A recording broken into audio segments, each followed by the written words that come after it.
ليش ما يلتهوا بالشعب؟ ليش ما يلتهوا بالشعب؟ الشعب خطأ الشعب يطلع وراهم.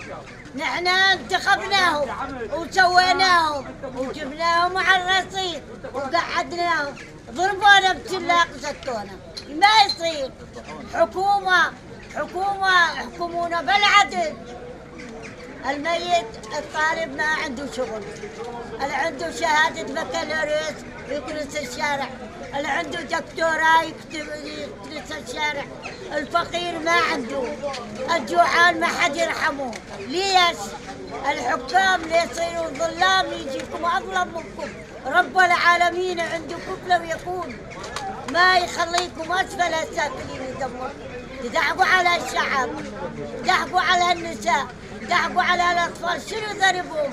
عبارة ما صلحتوها وغرقوا ولادنا. شنو ذنبنا نحن للموصل؟ أهل بغداد، أهل كركوك، أهل حلة، أهل كربلاء كلها بالعبارة. يعني صار علينا نخاف، ميتين. نحن أجد من هالشي، ترى ما صارت.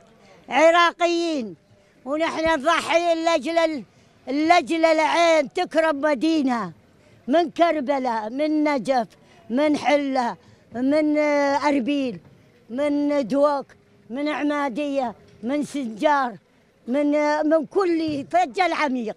نحن نضحي عراقيين، نموت عراقيين، نضحي بأموالنا وبأطفالنا. ولولا ما يقولون، لولا ما عيب نشيل انفسنا ونجي لبغداد نهجم فينا، نقوم بركان. أهل العراق بركان، ولا بركان نار.